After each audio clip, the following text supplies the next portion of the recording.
Bonjour lumineuse Luciole, j'espère que vous allez bien, c'est Lucie et bienvenue dans un nouvel épisode de Patouille Thérapie dans le bullet journal puisque c'est le moment de s'organiser pour le mois de juin.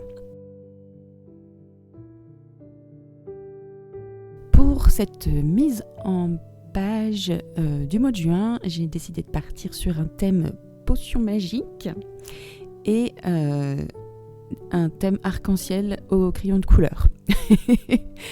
J'avais besoin à la fois de quelque chose de relativement simple et de tout doux et coloré. Et pour moi, les crayons de couleur, c'était vraiment ce qui correspondait à cette envie.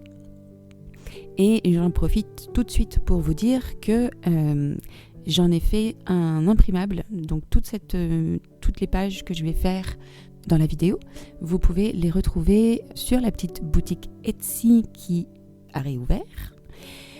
J'avais fait une grosse pause, donc voilà, c'est reparti. Et donc vous aurez l'imprimable de cette mise en page de juin sur la boutique. Il y a une promo qui a lieu en ce moment et les Lucioles qui sont sur Patreon ont un code promo aussi pour avoir les imprimables à moitié prix. Voilà. Et donc, pour ce thème arc-en-ciel et potions magiques, donc, j'ai juste fait des bandes de couleurs en essayant encore une fois de faire des dégradés.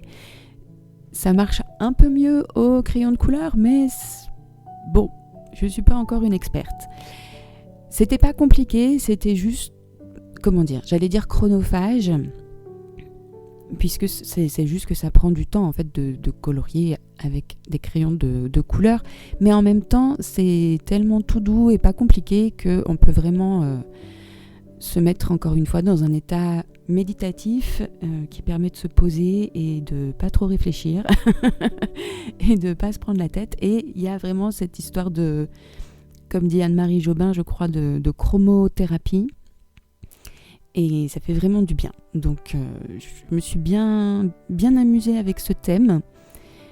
Et j'ai hâte de commencer à utiliser le bullet journal du mois de juin. J'ai déjà commencé un petit peu d'ailleurs, puisqu'on est fin mai et que les choses du mois de juin commencent déjà à se mettre en place. Et puis voilà pour la page de garde. Toute simple, mais efficace.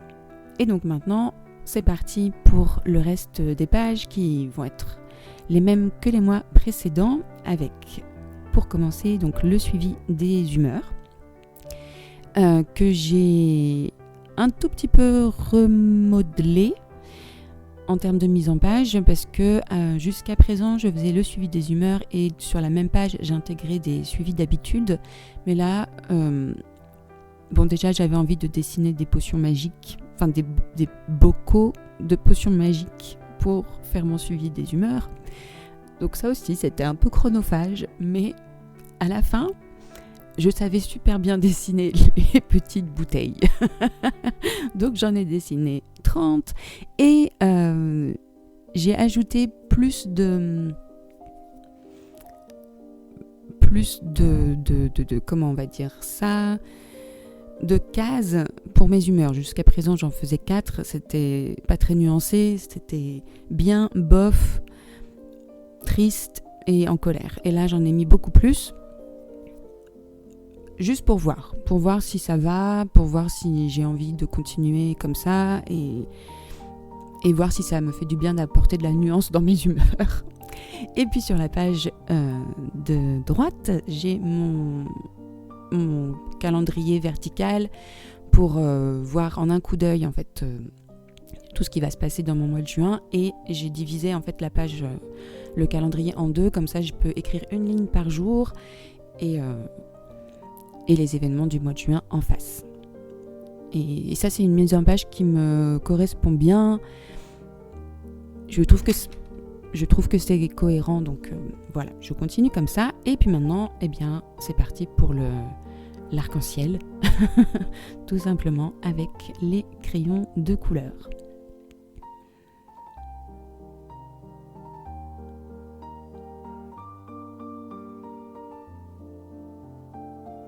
Donc j'espère que votre mois de mai s'est bien passé et que vous avez profité des jours de beau temps, mais aussi des jours de mauvais temps, parce que les deux sont bien.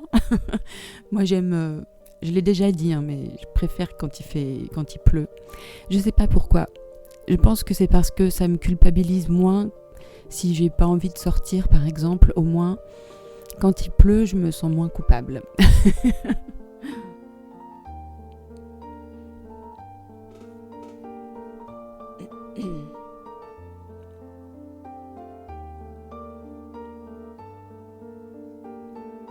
En ce qui me concerne, le mois de mai, ça a été un mois plutôt calme, même très très calme par rapport au mois précédent. Et c'était un peu déroutant parce que je m'étais habituée à être stressée, à avoir toujours des préoccupations et à être bien occupée pendant mes journées. Et là, il a fallu que je me réhabitue à prendre le temps, à faire les choses lentement et à plus avoir autant de préoccupations dans ma tête. Donc, c'était intéressant. Et du coup, en termes d'humeur, ça s'est un peu stabilisé, mais je pense qu'il y a comme une sensation de deuil par rapport à tous les événements qui se sont produits en janvier, février, mars et avril. Et du coup, voilà, je sens bien qu'il y a une transition à faire. Voilà, je papote pour meubler en attendant de passer à la page suivante, qui est la page du suivi des rêves et du sommeil.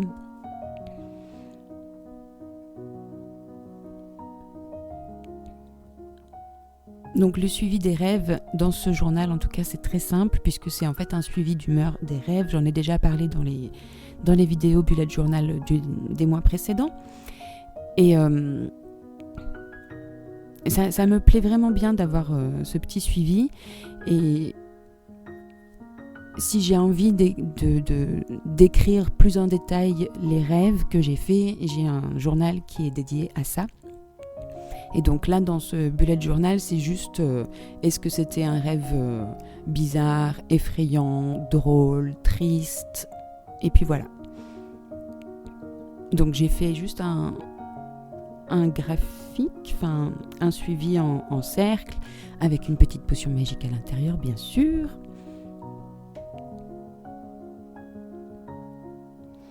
Et puis sur la page du suivi du sommeil, donc là c'est un suivi pour les horaires, les heures de sommeil.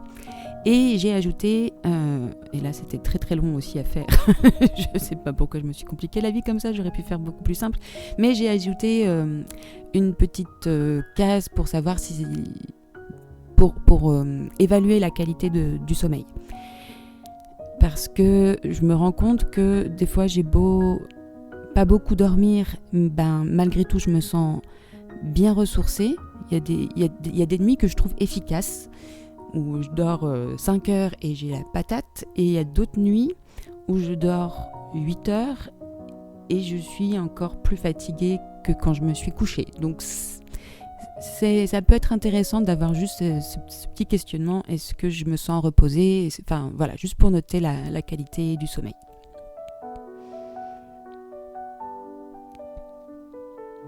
Pour les dégradés de couleurs et les arcs-en-ciel, je me suis amusée des fois à les faire soit en miroir ou à les faire sur les 2 pages. Donc là c'est en miroir, ça fait un peu montagne. Bon voilà, c'est de l'expérimentation. C'est comme ça. Je ne suis pas toujours très convaincue, mais c'est pas grave. Ensuite, la page de to-do list. Et là je me suis amusée avec plein de petits cadres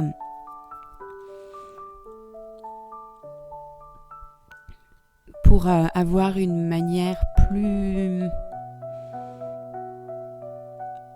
C'est pas efficace le mot, mais plus canalisée en fait de voir le moi. Donc sur la page de gauche, j'ai 4 cases pour différencier en fait les choses qui doivent être faites absolument, les choses que je pourrais faire, les choses que j'ai envie de faire et les choses que je vais faire si j'ai le temps ou l'énergie. Et d'ailleurs, c'est plus une question d'énergie que de temps. Et déjà, j'ai commencé à remplir là déjà, et je trouve que ça amène vraiment beaucoup de clarté de compartimenter les choses comme ça.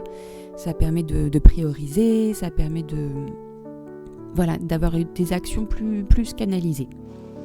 Et puis sur la page de droite, j'ai juste fait des petits cadres qui rappellent juste des bouts de papier. Je trouve ça mignon comme tout pour venir écrire des choses un peu en vrac pour me vider la tête.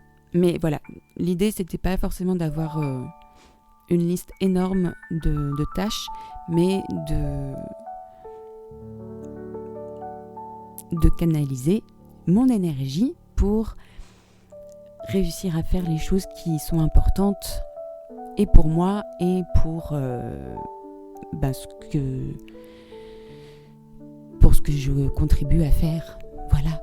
Et ensuite, j'ai fait mon arc-en-ciel et hop, on passe à la page de l'emploi du temps. Donc, je continue avec la vision un peu classique du calendrier que j'aime vraiment bien. C'est le mois dernier que j'ai commencé à faire ce calendrier qui est, je pense, le calendrier le plus utilisé en fait chez les bujoteuses, mais que moi je voulais pas utiliser pendant plusieurs années et je l'ai fait pour la première fois le mois dernier et ça me plaît bien, donc je continue comme ça. Et puis j'ai fait un petit espace de notes au cas où, et ensuite j'ai colorié, et là j'avais pas le courage de dessiner encore des potions magiques, donc je me suis amusée avec des stickers, du washi tape, et voilà. Et ensuite, on passe à la page là qui va être plus dédiée aux habitudes. Donc j'ai toujours mon mandala qui va me servir à suivre mon nombre de pas. Et comme je l'ai dit, je crois dans la dernière vidéo donc de la semaine dernière, où je remplissais avec vous mon bullet journal pour une journée. C'est pas le nombre de pas qui est important, je trouve, c'est juste le fait de prendre le temps d'aller marcher, de prendre cette heure ou cette heure et demie pour soi, pour marcher, et voilà, c'est ça que je trouve important dans le fait de suivre son nombre de pas. Et le faire en mandala, encore une fois, moi je trouve que c'est beaucoup plus gratifiant, moins culpabilisant que d'avoir juste un graphique, parce que en fait je fais par bloc, enfin par tranche de pas, donc c'est pas très précis, mais c'est plus gratifiant. Donc je pense que la page parle d'elle-même, je vais pas essayer de vous expliquer. Bref, et sur la page de droite, je me suis amusée à faire un Tetris pour suivre les habitudes. J'ai un Tetris déjà en début de journal pour le ménage et je trouve ça trop rigolo. Alors je sais pas vous, mais moi quand j'étais petite, je passais des heures à jouer à Tetris avec ma cousine. On y passait des heures, mais qu'est-ce que ça pouvait nous occuper. Donc de retrouver ça dans mon bullet journal, je trouve que c'est trop rigolo. Et donc là, j'ai mis toutes les petites habitudes que je fais déjà au quotidien. Donc le fait de faire une sieste, de faire des patouilles, de la musique, du yoga, du qigong, de la méditation et des balades. Et on va voir comment ça se passe au cours du mois. J'espère que ça va me motiver à faire plus de balades par exemple, ou plus de yoga et de qigong. Le yoga, j'étais vraiment bien à fond les mois précédents, et là ce mois-ci en mai, je vois que c'est un peu plus compliqué. Bon, et je voulais quand même décorer encore un petit peu la page, mais sans forcément dessiner, et donc j'avais cette page de magazine où il y avait une illustration d'un livre illustré par Margot Motin que je trouve super, puisque c'est le yoga des feignasses. Voilà, c'est parfait. Donc j'ai juste collé ça et ça me fait bien rigoler. Et enfin, je vais vous montrer quand même une dernière page qui vous concerne pas toutes, j'espère, qui est tout simplement le suivi de l'endométriose, mais qu'on peut adapter par exemple si vous avez une autre maladie chronique, comme une fibromyalgie par exemple, ou voilà, ce genre de maladie chronique qui sont casse-pieds et qui nous bouffent de l'énergie. Donc je vais pas sans doute faire ça tous les mois. C'est juste que, comme je l'ai dit encore une fois la semaine dernière, en ce moment, je la trouve un peu violente. Et surtout, j'ai un rendez-vous à l'hôpital mercredi prochain avec un interniste, donc un spécialiste de médecine interne.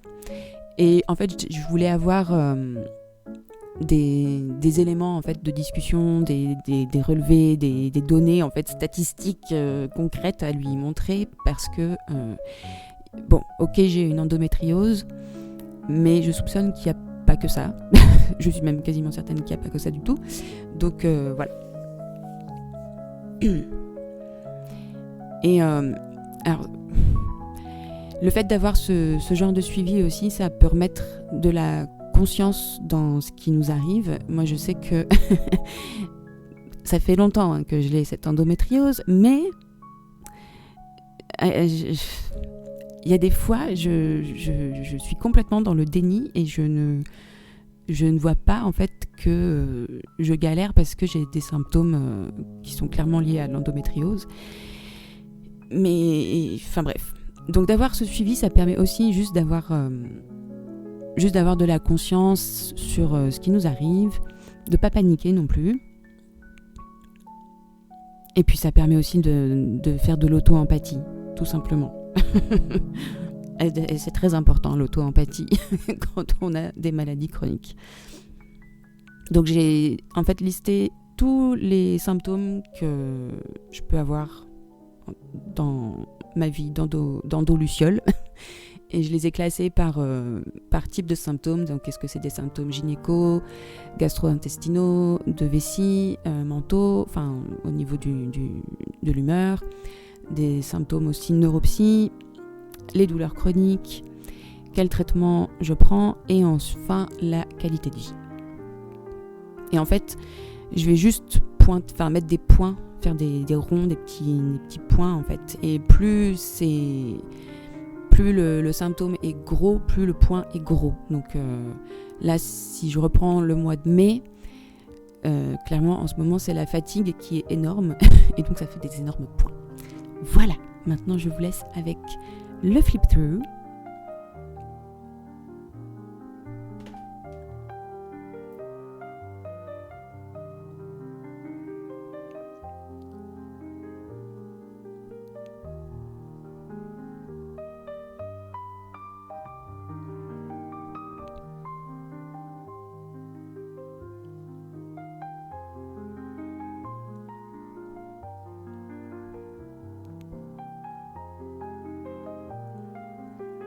Et j'espère que cette vidéo vous aura donné des idées et de la motivation pour vous organiser et pour structurer, canaliser vos actions, pour suivre des choses que vous avez besoin de suivre.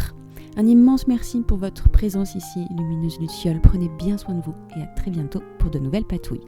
Et n'oubliez pas que si vous voulez cette mise en page et que vous n'avez pas l'énergie de la faire vous-même, vous pouvez la télécharger sur Etsy. Bye bye!